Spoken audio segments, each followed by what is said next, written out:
qui règne au siècle des siècles. Au nom du Père, du Fils et du Saint-Esprit. Amen.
Merci, chorale. Vous allez enchaîner avec le cantique numéro 475 de notre recueil Gloire à Dieu pour nous préparer à recevoir le message.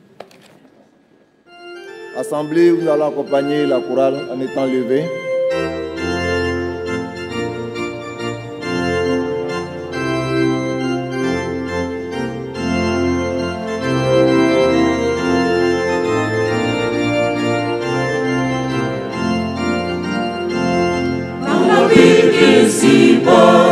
Illumine nos pas, de sa gloire Dieu vient nous remplir. Quand je veux ce qu'il veut, en son nom je le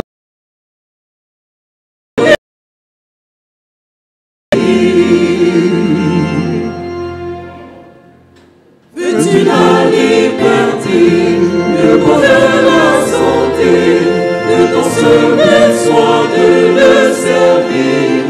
L'esprit est donné, avec la joie, la paix, à celui qui veut croire obéir. Les fardeaux, les labeurs, les chagrins et les pleurs, à mon Dieu de les faire pour lui, ils reviendront au ciel, le trésor éternel.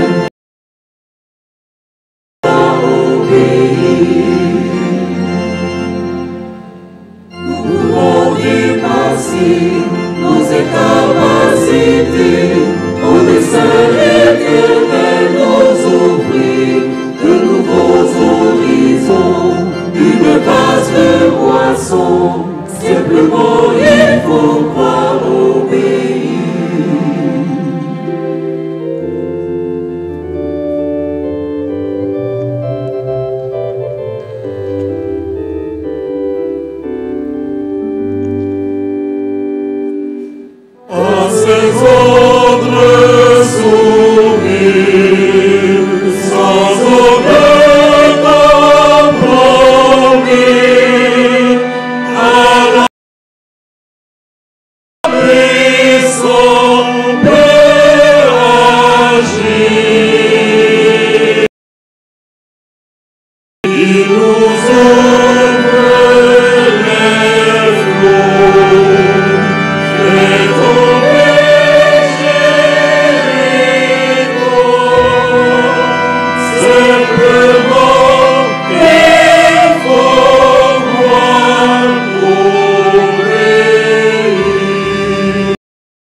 chorale, veuillez vous asseoir et que chacun prie le Seigneur pour demander de venir lui parler ce matin sur ce thème important,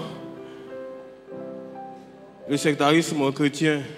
Prie le Seigneur pour toi-même, prie le Seigneur aussi pour moi, pour que Dieu m'utilise pour dire la vérité et non pas de contre-vérité, pour que Dieu m'utilise pour dire ce qu'il veut, non pas ce que tu veux, ni ce que je veux, pour que Dieu puisse se révéler à toi et à moi au travers de sa parole.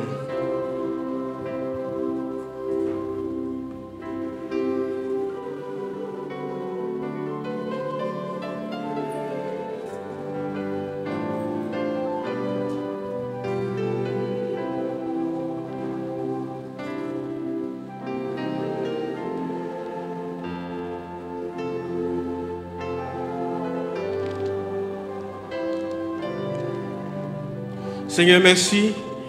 Toi qui t'as choisi ce moment pour nous instruire. Il y a tellement de choses qui se font, il y a tellement de choses qui se disent. Il y a tellement de choses qui ont les bonnes apparences, mais nous voulons nous attacher à tout ce qui vient de toi. Conduis-nous dans les profondeurs de ta parole, dans les profondeurs de Dieu, pour notre salut et pour ta gloire au nom de Jésus-Christ. Que ta parole nous fasse du bien. Que tout ce qui peut se lever contre ta connaissance soit abaissé. Que tout ce qui veut s'opposer à ta connaissance soit vaincu. Et que tes enfants sois libre de recevoir ta parole, de recevoir la vérité qui sauve. Au nom de Jésus-Christ, Amen. Je dis Amen. Amen. Chers parents, chers frères et sœurs, soyez bénis au nom de Jésus, Amen. Amen. Grande est ma joie ce matin d'être au milieu de vous. Aujourd'hui, c'est jeûne et prière communautaire. Nous avons repris donc les bons moments et ça nous manquait. Et j'espère que vous êtes en jeûne. J'espère que vous êtes aussi en prière. Aujourd'hui, en guise d'enseignement, nous allons voir un thème important, le sectarisme chrétien. Je voudrais en guise d'introduction, dans tous les cas de l'enseignement, nous allons commencer par un verset biblique, nous allons terminer aussi par les versets bibliques. L'épître de Jude au verset 3. Jude, le verset 3. Bien-aimés, alors que je désirais vivement vous écrire au sujet de notre salut commun, je me suis senti obligé de vous envoyer cette lettre pour vous exhorter à combattre pour la foi qui a été. Car il s'est glissé parmi vous certains hommes dont des impies qui changent la grâce et qui renient Jésus-Christ. Amen. Voici en guise d'introduction donc ce que je voudrais vous dire. Nous sommes dans le processus du déroulement de notre troisième thématique. Nous en avons 4. La première thématique que nous avons déjà vue, c'est les profondeurs de l'homme pour le premier trimestre. La seconde thématique, les profondeurs du monde pour le second trimestre. Et la troisième thématique, les profondeurs de Dieu pour le troisième trimestre. Nous allons voir pour le quatrième trimestre la thématique, les profondeurs du diable.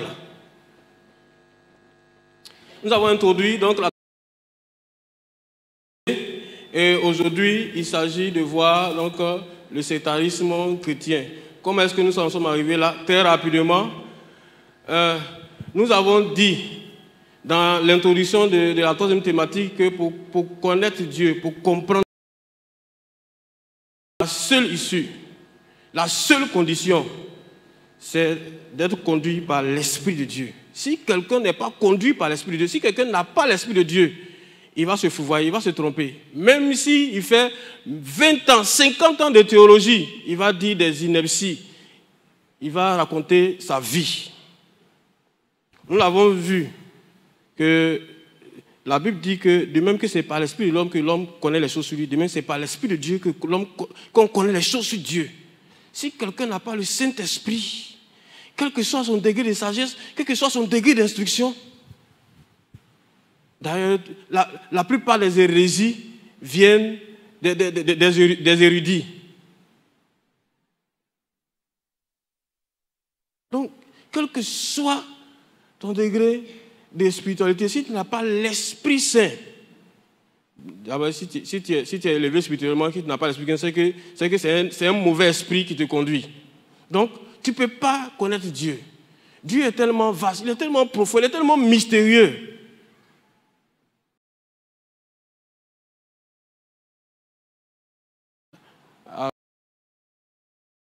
Humblement, au travers de sa parole, mais au travers d'une intimité avec lui, sur la voie que lui-même il a tracée. Parce qu'il y a des gens qui ont cherché Dieu par des voies détournées, ils sont allés ailleurs. Ailleurs, là, c'est l'occultisme, le satanisme, les sectes pernicieuses, dont nous allons parler au 4e trimestre. Donc, parler du sectarisme chrétien, c'est parler de toutes les déviances issues des doctrines chrétiennes, de tous les errements, de tous les égarements dont la foi chrétienne a été victime de tout temps, depuis le début du christianisme jusqu'à maintenant. Maintenant même c'est grave. Nous avons cette théologie, cette doctrine. Quand toi-même tu entends ça, tu te demandes, mais est-ce que les gens lisent la Bible? Est-ce qu'ils sont en contact avec l'Esprit de Dieu? Nous allons voir tout à l'heure ce dont nous voulons parler, au juste. Nous allons lire 2 textes pour nous entraîner dans le développement de ce thème. Le premier texte de Matthieu, chapitre 24, les 5 premiers versets, et le second texte, 1 Timothée, la première épître à Timothée, chapitre 4, les 3 premiers versets. Allons-y, s'il vous plaît.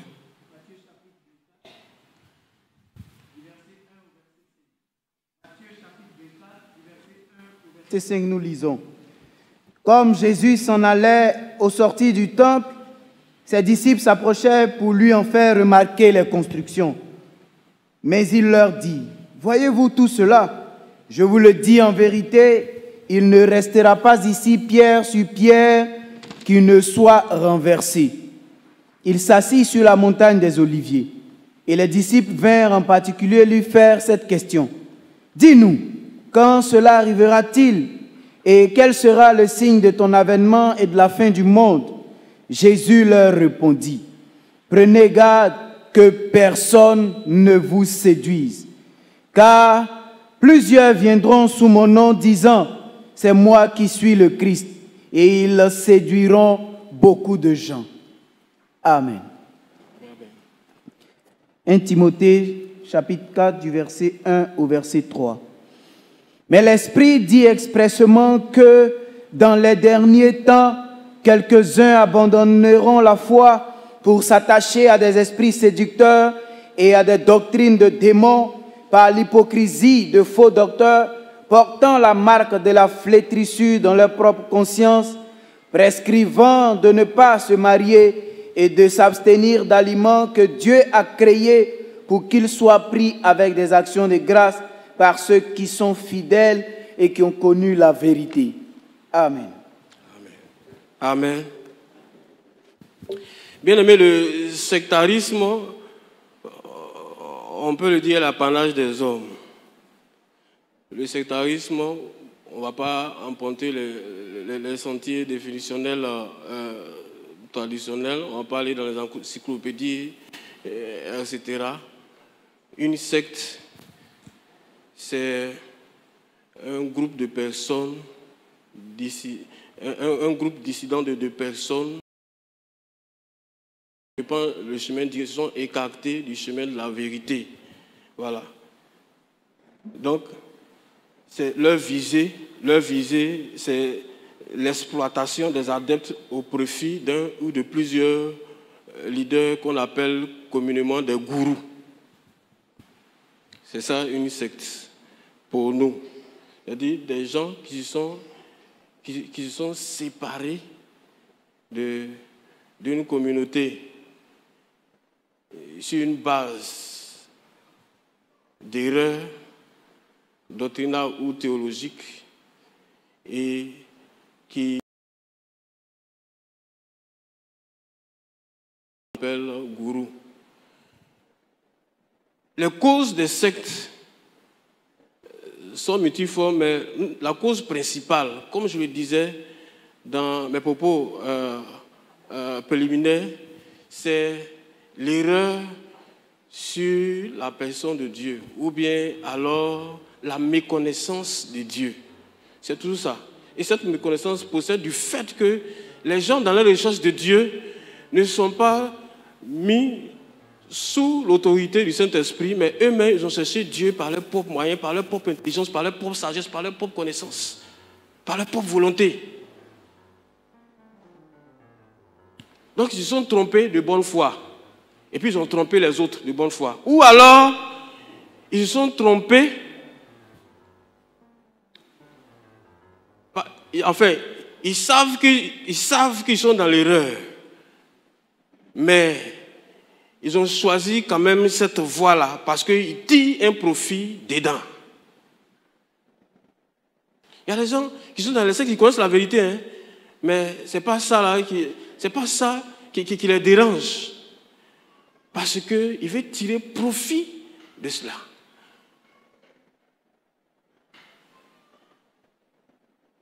Au village, il y a un jeune, j'extrapole un peu, il y a un jeune qui fait Zamou. Zamou, là, ce sont les pratiques occultes pour avoir l'argent. Il est devenu un peu bête. Il y a des moments où il est lucide, il y a des moments où il devient très dangereux. Il y a un même, lorsque j'étais à l'intérieur, il a fait ça. Et, on ne sait pas, mais quelquefois, il est ailleurs. Un jour, il est entré dans sa maison, le soir, ses parents, son papa et sa maman étaient assis en train de regarder la télévision. Il est arrivé dans la maison et puis il dit à son père, à sa mère, et allez-vous pour faire quelque chose.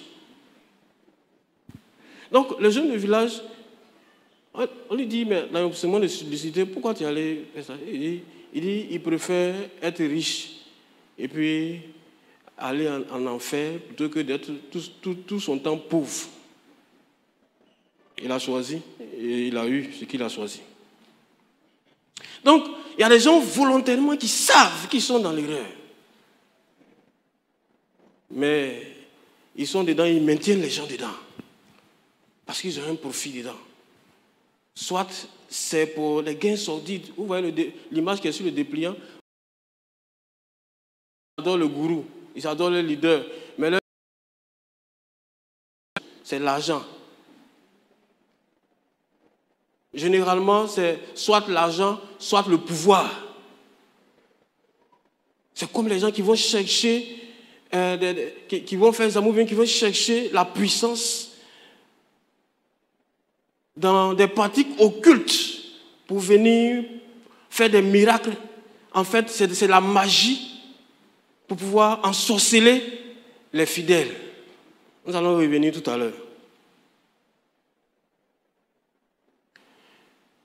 Dans l'histoire de l'Église, il y a eu beaucoup d'erreurs théologiques et doctrinales, beaucoup d'hérésies. Nous allons parler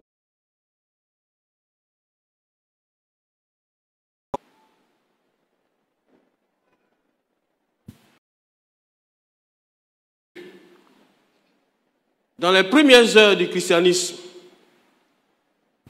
quand le Seigneur Jésus-Christ est parti, il y a eu problème.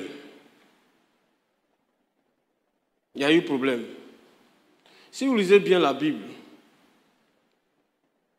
après la persécution, dans Jean 12, on voit que certains apôtres avaient été tués, notamment Jacques, le disciple de Christ. Et puis on a attrapé Pierre, on voulait le tuer également.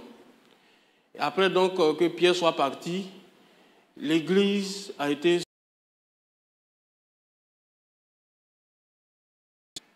On ne sait pas comment il est arrivé à prendre l'ascendant sur les autres et à être le chef de l'Église dans l'ordre. Mais la Bible dit que c'est Jacques, le frère de Jésus, qui était... C'est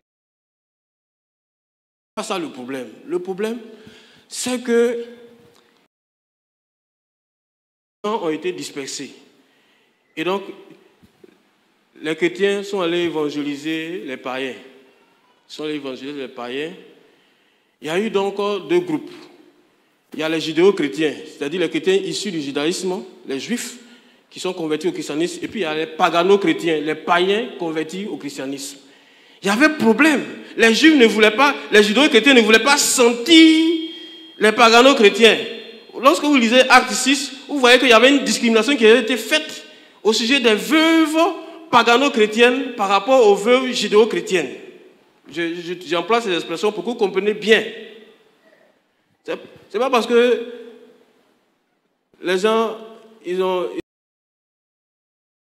fait des bonnes choses dans la Bible que c'était des anges. Hein. Cela ne s'est pas arrêté. Ça. Ils sont assis, ils ont réglé ça. Mais la chose la plus grave, c'est que il y avait un problème. Paul a été fait apôtre des païens, il allait évangéliser donc les nations païennes. Les nations-là, quelquefois, il recevait le soutien des chrétiens. Un jour, ce n'est pas moi qui le dis, c'est Paul même qui le dit. Vous lisez Galates, le chapitre 2 précisément. Pierre allait rendre visite à Paul. Et puis là, il mangeait les pagano-chrétiens. Mais quand les autres juifs, les autres judéo-chrétiens sont venus, Pierre s'est détaché. Paul a dit, mais toi, tu es un hypocrite. Ah, ce jour-là, je n'étais pas là, mais il paraît que ça chauffait. Il dit qu'il a repris vertement Pierre. Il dit, mais avant quand tes collègues ne viennent là, on mangeait tous ensemble ici, avec les païens convertis au christianisme. Maintenant qu'ils sont arrivés, tu te joues tu te joues les bizarres. Moi, je ne suis pas d'accord. Et ça n'a pas continué. Partout où Paul est allé évangéliser, ces judéo-chrétiens sont passés pour dire aux pagano-chrétiens, vous là, si vous ne vous êtes pas fait circoncis, vous n'êtes pas sauvés. Si vous ne vous êtes pas lavé les mains, tout ça, la pureté extérieure, vous ne serez pas sauvés. Si vous mangez les viandes sacrifiées, c'est trop. Pour la premier concile de l'Église, vous lisez, ça est dans Actes chapitre 15, pour que cette question-là soit tranchée. Le salut là, ça dépend de quoi? De la circoncision ou bien de la foi, c'est-à-dire des œuvres ou bien de la foi en Jésus.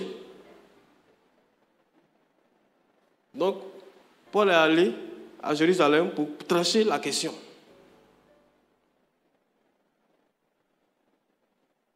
Donc, à partir de là, c'est vrai, ils ont dit, bon, ok, c'est la foi qui sauve. Bon, mais pour une question d'hygiène, etc., etc.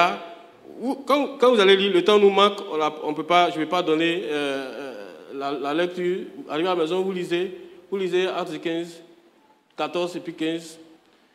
Et donc, ça ne s'est pas arrêté là. C'est tellement les judéo-chrétiens, ils ont avoué que la foi en Jésus-Christ sauve, mais il fallait aussi derrière pratiquer les œuvres. La preuve, c'est que finalement la dissension était tellement grande que Paul a dit, bon, moi, je m'en vais vers les païens, vous allez vers les juifs. La naissance de deux églises. Deux églises. l'église des pagano-chrétiens avait pour capitale Antioche, et puis l'église, mais c'est vrai, Jérusalem avait ascendance sur Antioche, parce que c'est quand même l'église mère, et puis les colonnes étaient là-bas. Mais après la persécution de 70 avec Titus, le général Titus, le général romain Titus, où il y aura la dispersion, où il n'y aura plus l'église judéo-chrétienne, finalement va disparaître parce que les gens qui sont partis en Asie, c'était en Afrique ici. Et donc, l'église d'Antioche avait la primauté. Mais cela ne va pas s'arrêter là, on va revenir là-dessus tout à l'heure. Donc vous voyez, bien-aimés, quand on suit Dieu avec ses propres sentiments, avec ce qu'on voudrait que Dieu soit, c'est ce que j'ai appelé dans mes mémoires de théologie, la féerisation de Dieu. Il y a des gens qui pensent que Dieu c'est un être féerique, il est merveilleux, il est gentil. C'est fou, c'est fou. Il y a quelqu'un qui m'a dit un jour, non, Dieu ne peut pas faire ça. Dieu ne peut pas envoyer des milliards de personnes en enfer. Non, Dieu ne peut pas faire ça. Bon. Je lui ai dit, tu penses que la route qui mène en enfer, tu penses que c'est par hasard que c'est vaste et puis spacieux. C'est pour qu'il n'y ait pas embouteillage, pour que les gens aillent rapidement.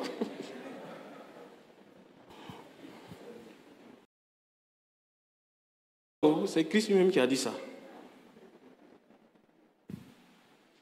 Le Dieu qui est si bon, qui est si merveilleux, pour le moment, il se dérange pour que tout. Mais quand va venir l'heure du jugement, il ne va même pas se gêner même.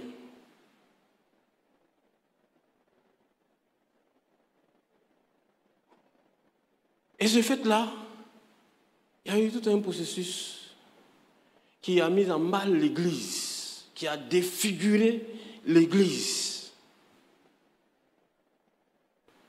C'est parti de fausses conceptions de Dieu. Bien-aimé, Dieu n'est pas ce que tu crois qu'il veut qu'il soit. Dieu est ce qu'il est. Et Dieu est ce qu'il dit qu'il est. Voilà, si on se comprend, c'est bon. Dieu est ce qu'il est. C'est-à-dire, il est ce qu'il dit qu'il est. Il n'est pas ce que tu veux qu'il soit. Non, Dieu n'est pas dans nos rêveries, dans nos rêveries. Dieu n'est pas dans nos fantasmes. C'est pourquoi je vous invite à vous attacher à la Bible. Nous allons venir tout à l'heure dans la conclusion. Il y a des gens qui pensent que Dieu est dans tout. On appelle ça le panthéisme. C'est différent de Dieu est partout. Hein. C'est pas la même chose.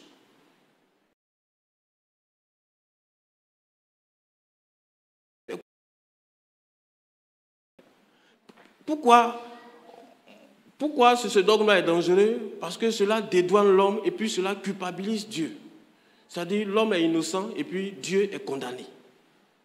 Si Dieu est dans tout, c'est-à-dire tout ce qui se fait là, c'est que c'est Dieu qui est à la base.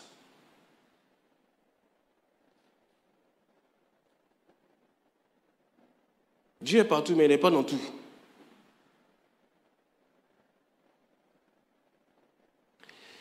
Il y a eu un diacre, je déroule pas de manière chronologique, mais de manière logique quand même. Il y a eu un diacre au IIIe siècle, il s'appelle Apollinaire le Jeune. Apollinaire le Jeune, sa doctrine, c'est que lui, il dit que Christ est Dieu, mais il n'est pas homme. Donc il niait la réalité de l'humanité de Christ. Christ ne peut pas être un homme. Non. Donc, la conséquence, c'est que l'homme Jésus, là, il se promène sur la terre. Maintenant, quand là, le miracle se produit, donc de temps en temps, le miracle se produit, et puis après il s'en va. Dieu va se reposer au ciel. Et puis après, quand il veut utiliser Christ, il vient. C'est comme ça la réduction. Donc Dieu partait et puis venait en Christ. Il partait et puis venait en Christ. Il partait et venait en Christ. Et l'aboutissement, c'est à la croix. Avant même la croix, Dieu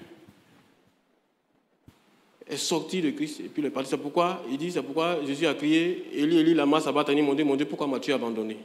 Il n'a rien compris. Il n'a rien compris de la divinité, surtout de la Trinité. Jésus-Christ est parfaitement homme et parfaitement Dieu. Il est à 100% homme et puis il est à 100% Dieu.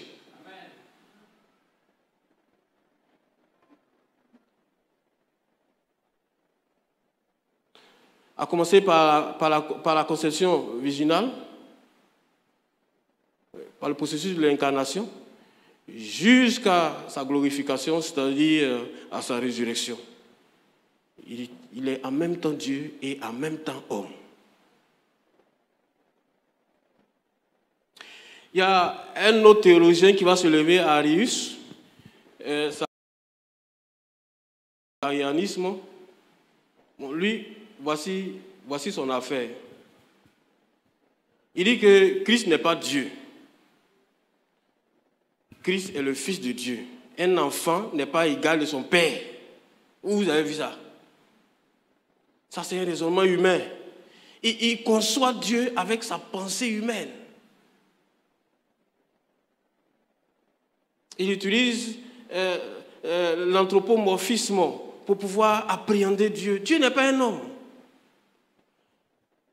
Et parce qu'il se base sur le fait que Jésus lui-même appelle Dieu son Père et qu'il est le Fils.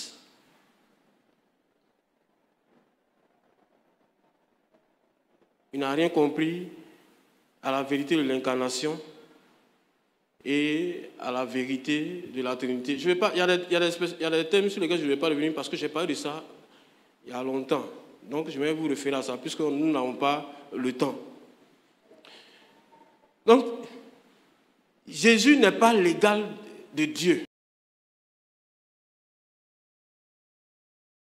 Il y a eu des églises là. Heureusement qu'il y a des gens qui ont pris la plume pour écrire.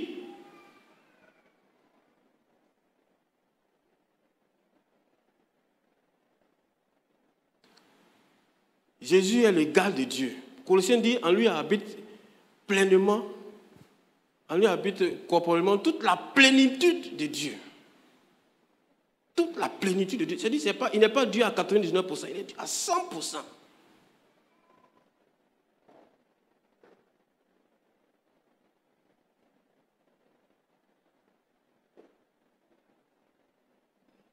Au fil de l'histoire du christianisme, il y aura des difficultés d'interprétation de la Bible. Il y aura des palabres et l'un des palabres majeures, c'était sur la question du filioque, je vais expliquer, et qui a entraîné le c'est au XIe siècle.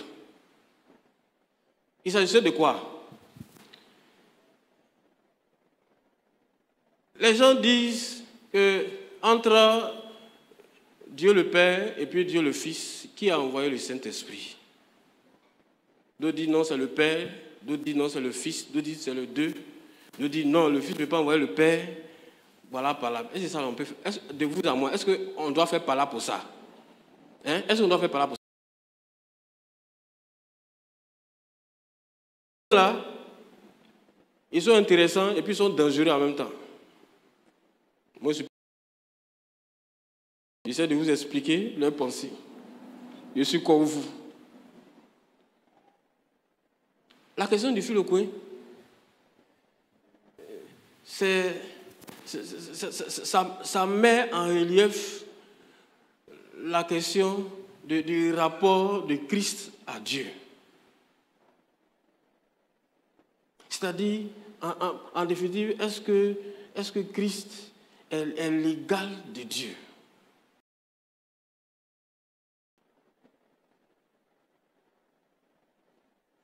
Donc les gens vont s'asseoir pour bavarder jusqu'à... Je vais revenir un jour sur ces grands sujets. Et puis l'église va se diviser.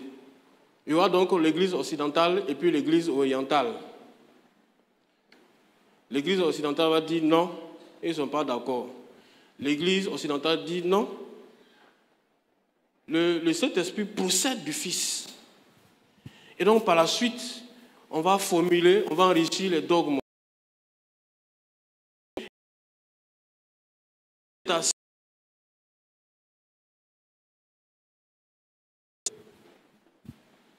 En concile, pour réfléchir, pour décider de ce qui est important et essentiel concernant la foi.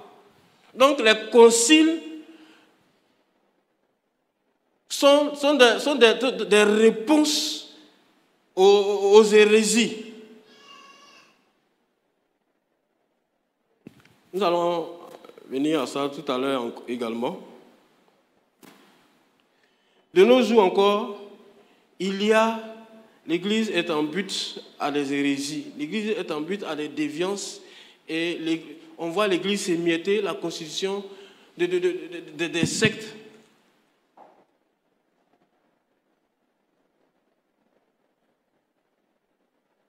Le développement des sectes, la multiplication des sectes chrétiennes. Il y a un théologien, Albert Schweitzer, qui a dit que la mort de Christ était un accident. Un accident, c'est quelque chose qui ne devait pas arriver, ou bien quelque chose qui n'a pas été prévu. C'est ce qu'on appelle accident. Voici ce qu'il dit. Christ s'est enthousiasmé, c'est-à-dire que Christ était trop zélé. C'est lui-même qui dit ça, un théologien, un chrétien, il a lu la Bible, il dit et puis il dit, lorsqu'il a lu la Bible, il a compris que Christ était trop zélé. C'est son zèle qui l'a envoyé à la mort. Sinon, il ne devait pas mourir. Voilà, il s'est trop enthousiasmé pour sa mission de Messie. Il a été écrasé par la mort, par erreur, dans le processus. Voici ce que Schweitzer dit. Quelqu'un qui dit les chrétiens. Il dit que la mort de Christ est un accident. C'est-à-dire qu'en réalité, même la mort de Christ, c'est banzan. Mais alors, si Christ est mort pour rien, on est sauvé par quoi? On est sauvé par quoi? Si ce n'est pas par la mort sacrificielle de Christ qu'on est sauvé, c'est par quoi qu'on est sauvé? Le jour où je vais le rencontrer, je vais lui demander, toi là, tu penses aller au paradis par quoi? Ou bien sur la base de quoi? Parce que la foi en Jésus-Christ, c'est une phrase elliptique. C'est-à-dire, c'est une phrase résumée, c'est la foi dans le sacrifice expiatoire et propitiatoire de Christ. Voilà, je ne crois pas en Jésus-Christ. Les démons même croient en Christ, mais ils ne seront pas sauvés. Moi, je crois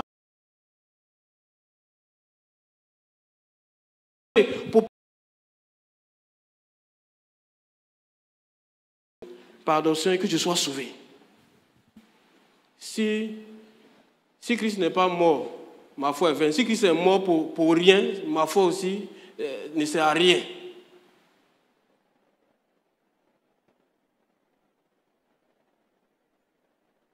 Il y a donc des gens qui vont tromper le peuple de Dieu. Et ils vont se fourvoyer. Il y a par exemple Marcion, un chrétien des premiers siècles. Il va créer donc sa doctrine marcioniste. Et il va dire, il a lu la Bible, lui aussi il a lu la Bible jusqu'à de la Genèse jusqu'à l'Apocalypse, voici sa conclusion. Non. Le Dieu de l'Ancien Testament est différent du Dieu du Nouveau Testament. Pourquoi? Le Dieu de l'Ancien Testament, il est trop méchant. Pour un oui, pour un non, il tue les gens. Ce n'est pas deux personnes, ils vont mourir et puis il tue des gens par milliers. C'est quel Dieu ça? Oh, le Dieu de la Bible, il est gentil. Il pardonne les gens, il pardonne 7 fois, 77 fois les gens. Le Dieu de la Torah, là, c'est différent du Dieu de Jésus-Christ. C'est pourquoi lui, il a rejeté l'Ancien Testament et puis il a rejeté quelques écrits du Nouveau Testament sur la même base. Massion. Pourquoi Massion a conclu ça? C'est-à-dire, il pense que Dieu est dans sa science de gentillesse. Il prend Dieu de bien, quelqu'un qu'on peut amasser. Il avait peur de Dieu. Donc il fait la distinction entre le Dieu des muges, le Dieu créateur, et puis le Dieu sauveur. Donc lui dit, il préfère le Dieu sauveur, il préfère le Dieu du Nouveau Testament. Lui, il est trop gentil. Il peut pardonner ses péchés, ses inepties, ses abominations, sans problème.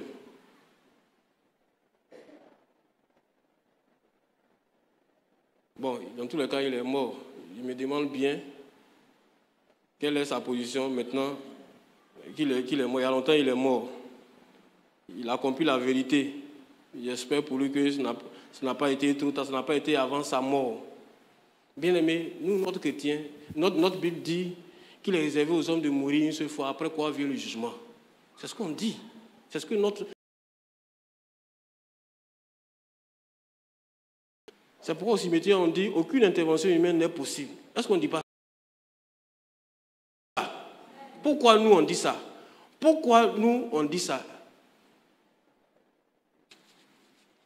Si vous voulez, vous pouvez ne pas accepter ça. Mais si vous n'acceptez pas ça, c'est que vous n'avez pas votre place ici. C'est que vous n'avez pas votre place dans le groupe de ceux qu'on appelle les protestants, et particulièrement les protestants méthodistes. Parce que nous croyons à ça. Qu'une fois que l'homme est mort, c'est fini pour lui.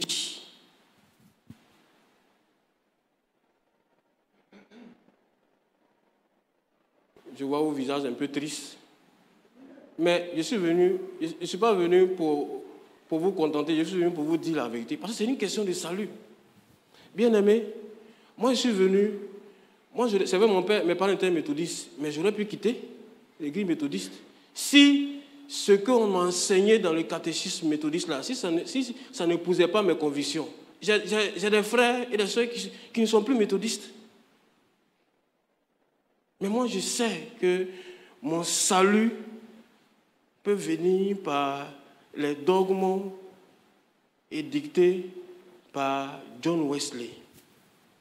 Il y a deux dogmes. L'entière sanctification et la foi dans le sacrifice suprême de Jésus-Christ. Bien-aimé, si tu es venu à l'église méthodiste à cause des chansons, à cause de Elie Chama, il faut revoir ta chose. Ce n'est pas ce qui va t'envoyer au paradis, même si la chorale chante très bien, je l'avoue. Et même si la chorale nous transporte, si la chorale édifie notre foi, si les chants édifient notre foi. Si tu es venu chez les méthodistes à cause des chansons, je te le dis, tu n'es pas encore sauvé. Il faut venir à l'église pour être sauvé. Il ne faut pas venir à l'église pour... D'abord pour être sauvé, ensuite tu danses parce que tu es sauvé. Même si tu n'es pas d'accord, il faut dire Amen parce que c'est la vérité. Voilà, il faut dire Amen, Amen forcé. Parce que c'est la vérité, bien aimé. Il faut savoir pourquoi tu es ici. Il faut savoir pourquoi tu es à l'église. Il faut savoir pourquoi tu es chez les méthodistes et non pas ailleurs. Tu peux partir ailleurs. Il y a beaucoup de personnes qui étaient ici et puis qui sont parties ailleurs. Mais si tu es ici, il faut savoir que notre foi protestante nous tient à cœur. Une seule foi, une seule écriture, un seul salut, un seul baptême.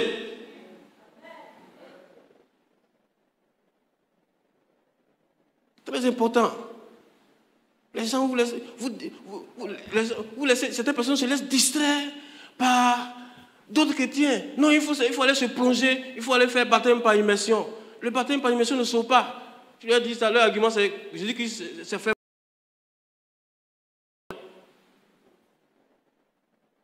Quel est le but du baptême? Le but du baptême, c'est d'avoir le Saint-Esprit. Et le seul baptême, la Bible dit dans Éphésiens 4 qu'il y a un seul baptême. Le seul baptême, c'est le baptême dans le Saint-Esprit. Ce n'est pas le baptême par immersion. Donc moi, je sais que j'ai le Saint-Esprit, donc je ne vais pas me faire rebaptiser. Si toi, tu n'as pas reçu le Saint-Esprit, va te plonger dans la piscine. Moi, j'ai le Saint-Esprit. On dit bon, allons-y au Ghana. Moi, je passe par la mer, j'arrive au Ghana. Tu dis non, pourquoi tu es passé par la mer? Il faut passer par la route, tu vas arriver au Ghana. Mais je suis déjà au Ghana. Tu vas me dire non, il faut revenir, tu vas passer par la route pour aller au Ghana. C'est quelle bêtise ça? J'ai déjà le Saint-Esprit, je n'ai plus besoin d'aller me faire plonger. Maintenant, si tu n'es pas encore baptisé, ok, va te faire plonger par mimétisme, ça c'est vrai, mais ça ne va pas te sauver. Tu peux être baptisé et puis aller en enfer si ta vie n'est pas conforme à la vérité évangélique. Donc, ne vous laissez pas distraire par ce qui n'est pas essentiel, parce qu'il ne sauve pas. Mais ce que nous disons ici est essentiel. Il y a des gens même qui égarent le peu de Dieu parce que justement, ils profitent de ça. Je l'ai dit. Il y a des gens même qui sont partis, il y a des groupes qui ont écrit leur Bible selon leur propre conviction. Une nouvelle Bible. Il y a la nouvelle Bible comme la tour de garde. Ça, c'est la Bible selon les témoins de Jéhovah. Il y a la Bible des Mormons. Vous ne connaissez pas les Mormons? Les Mormons, là, c'est Église des 100 derniers jours. Voilà, ils sont pleins maintenant en Afrique, il y a encore. Église des 100 c'est les Mormons. Je vais vous dire, pour ceux qui veulent beaucoup plus d'informations, parce que moi, j'ai la Bible. J'ai aussi la tour de garde, la Bible des témoins de Jéhovah. Il faut s'informer pour ne pas, quand tu te trompes, on peut périr parce qu'il manque la connaissance. Voici ce qu'a déclaré Brigham Young, l'un des principaux leaders mormons. Le Dieu des chrétiens est le diable des Mormons. Si vous venez me voir, je vais vous référer à cette citation-là. Je vais vous dire où et quand il a dit ça. Il dit, le Dieu des chrétiens est le diable des Mormons. L'hindouisme, il y a plus de 300 millions de dieux. Mais le mormonisme, il y a des milliards de dieux. Et ils se disent que le chrétien passe par plusieurs processus en revenant à la vie et jusqu'à ce qu'il devienne lui-même Dieu. Quand il devient Dieu maintenant, il va maintenant au paradis, il est assis maintenant auprès de Dieu. Donc il y a des milliards de dieux. Bref, en Angleterre, pour ceux qui ont l'opportunité, le camp de Saint James, voilà, à côté de Piccadilly Square. Exact. Là-bas, c'est le processus de guérison selon le soufisme. Vous ne savez pas ce que c'est que le soufisme. Le soufisme, c'est la branche mystique de l'islam. Le soufisme, c'est la branche mystique de l'islam. Vous ne savez pas qu'il y a certaines musulmans qui parlent en langue, qui prophétisent. Vous n'avez jamais vu ça? Enseignez-vous, informez-vous. Ils sont de la branche soufiste. Donc, ils enseignent leur pratique. Ils enseignent aussi le yoga et puis la méditation. Et puis, ils ont un cours particulier sur l'astrologie pour toute la vie. Vous avez bien entendu, astrologie dans l'église. Ils ont un autre cours, un autre enseignement sur le thème de la santé, la méditation et la visualisation. Nous allons pas aujourd'hui. La technique de la visualisation, c'est une technique chamanique, c'est-à-dire de sorcellerie.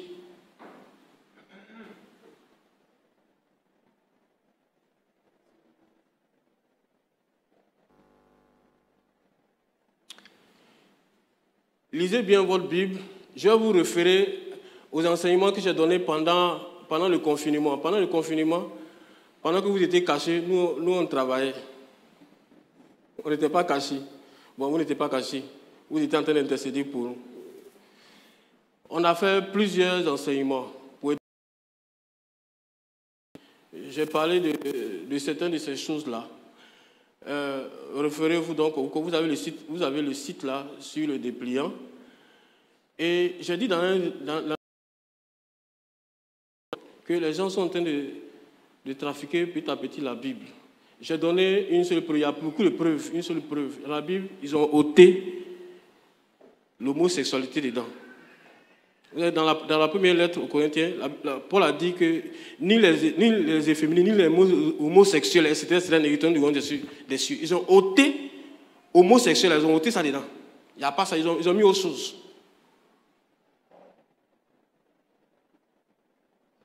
Donc, ils sont en train d'enlever un peu certaines choses, la Bible qui arrange le diable.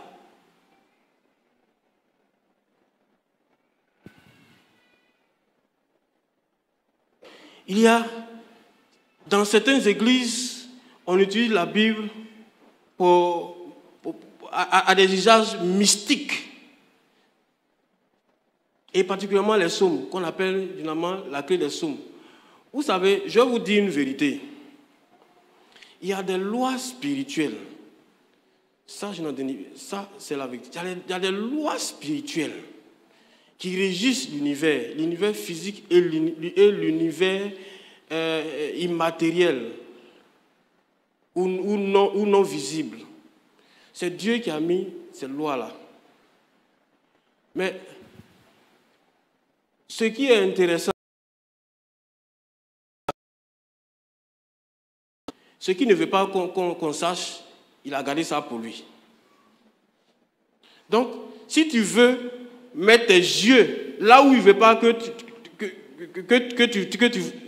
où il veut pas que tu vois là, tu vas voir ce que tu vas voir. C'est là le malheur de tous ceux qui sont dans les sectes, dans l'occultisme, le satanisme, le mysticisme. La Bible dit dans Deutéronome que les choses cachées sont à l'éternel Dieu, les choses révélées à nous et à nos enfants. Point. Tu vas chercher à savoir les choses, tu vas rencontrer le diable là-bas.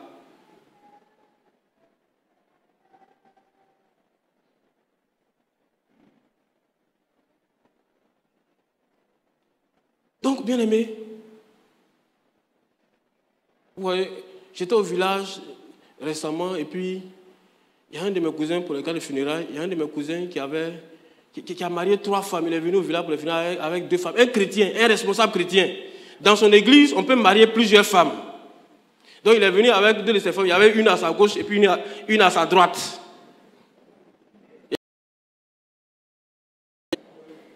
Quelle abomination. Mais tous ceux qui soutiennent que, comment on appelle, il y a beaucoup plus de femmes que d'hommes. Si chaque homme doit avoir une femme et les autres, c'est comme ça, ça commence et puis ça aboutit là-bas.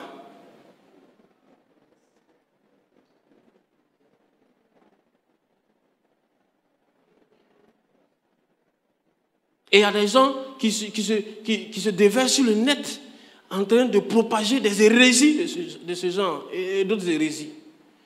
Il y a un même qui dit que l'église méthodiste conduit en enfer, que les méthodistes vont aller en enfer. Lui là, je vais dire son nom parce qu'il a parlé. C'est tout va.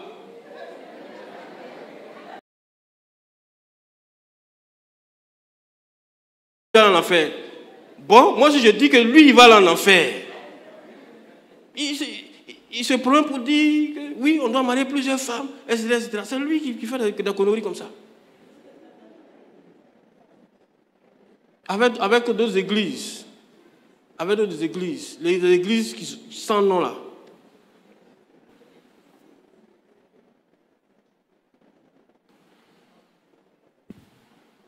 Bien-aimés, face à toutes ces hérésies, à toutes ces déviances, à tous ces égarements là, qu'est-ce qu'on doit faire? On doit faire comme les premiers chrétiens. Il faut que l'église réagisse quand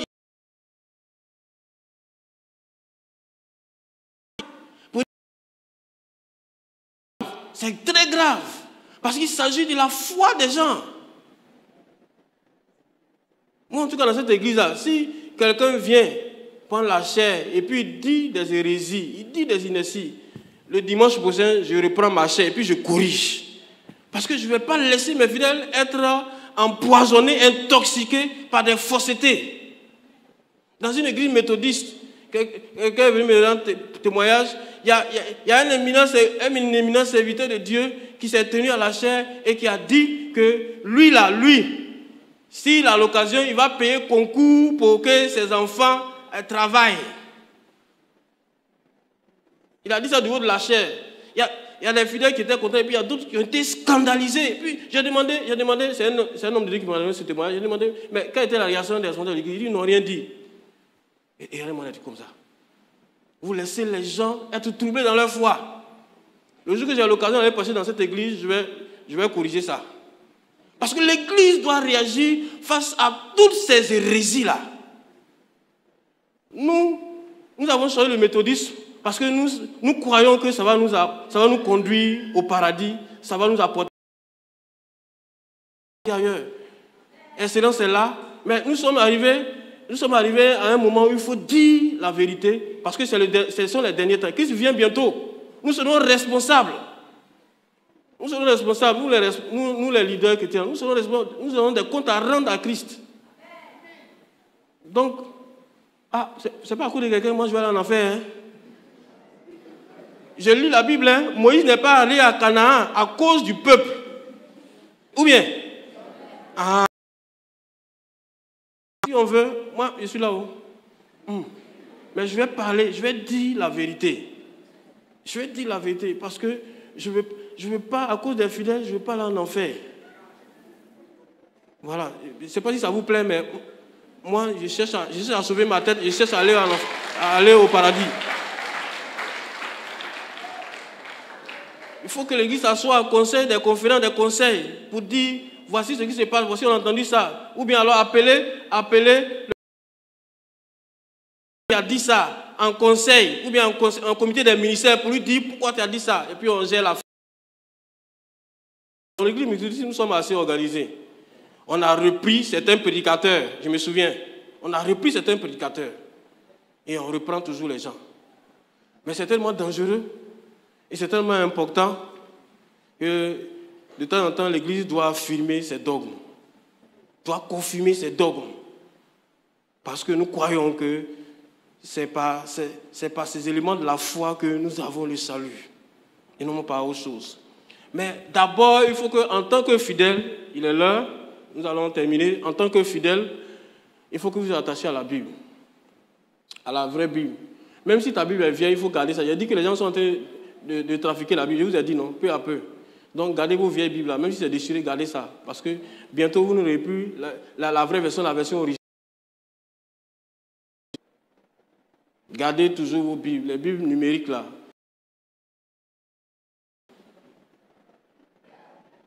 J'ai téléchargé une Bible et puis on m'a envoyé un message pour dire il faut faire, comment on l'appelle, mise à jour. Bible, on fait mise à jour.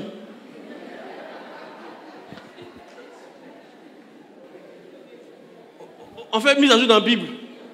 Le Saint-Esprit est venu parler à nouveau. J'ai enlevé en même temps. Donc attachez-vous à la parole de Dieu. Il faut un retour à la vérité évangélique. Un retour à la foi authentique, transmise une bonne fois pour toutes, selon Jude. Et non pas ces fois mélangées avec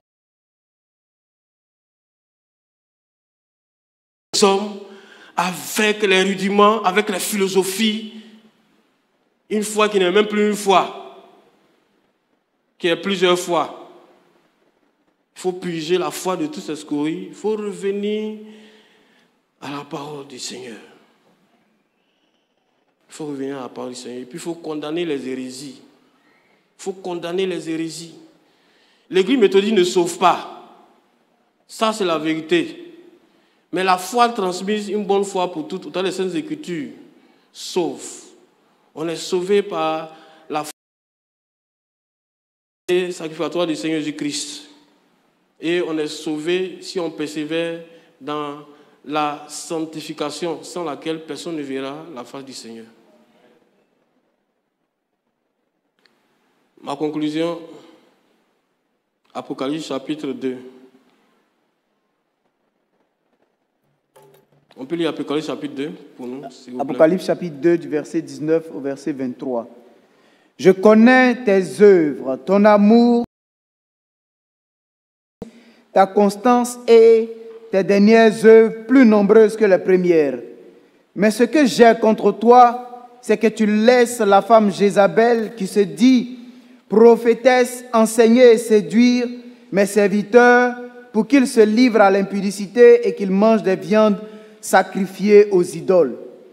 Je lui ai donné du temps afin qu'elle se repentît et elle ne veut pas se repentir de son impudicité. Voici, je vais la jeter sur un lit et envoyer une grande tribulation à ceux qui commettent adultère avec elle, à moins qu'ils ne se repentent de leurs œuvres. Je ferai mourir de mort ses enfants, et toutes les églises connaîtront que je suis celui qui sonde les reins et les cœurs, et je vous rendrai à... Amen. Dites bien Amen. Vous n'avez pas compris, Jésus-Christ va purifier son église. Jésus-Christ va ôter toutes les scories de son église. Jésus-Christ va élaguer son église. Jésus-Christ va ôter tous ces faux enseignements de l'église et par-dessus tous ces faux enseignants de l'église. Bien aimé, l'église est infectée de faux Christ, de faux docteurs, de faux pasteurs, de faux prédicateurs. Dans le premier personne ne vous séduit. Prenez garde. Prenons garde. Voici une église où une prophétesse responsable de l'église qui séduit les gens, qui couche avec n'importe qui enseigne des abominations à ses fidèles. Et on en a plein qui se promènent partout. Moi, ce qui me fait mal, c'est que quelquefois, ces leaders-là, on connaît leur vie, on connaît leurs œuvres, mais on va quand même. Pourquoi? À cause des miracles. Ces miracles, vous voulez? Ou bien à cause, c'est l'argent. Ou bien à cause des guérisons. Vous allez...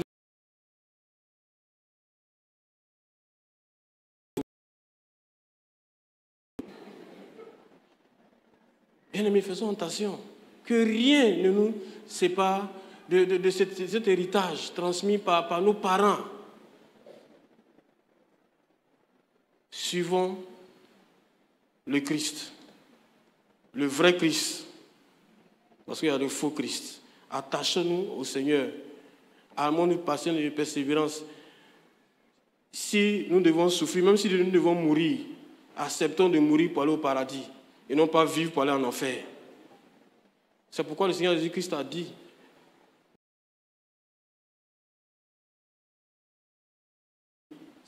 je te donnerai la couronne de vie.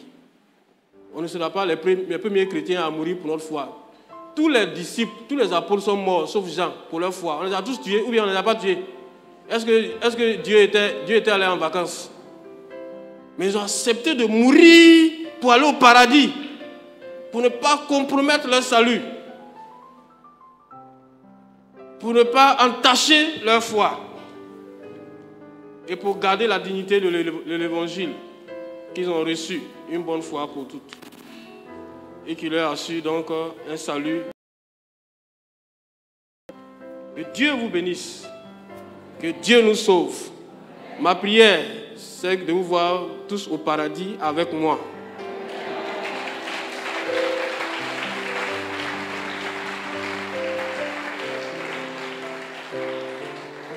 Je vous invite donc, non pas à me suivre, mais à suivre celui qui est le chemin, la vérité et la vie. Et à vous détourner de tous ces vendeurs d'illusions, de tous ces agents de Satan déguisés. Que Dieu nous garde et que Dieu nous bénisse encore et toujours au nom de Jésus. Amen.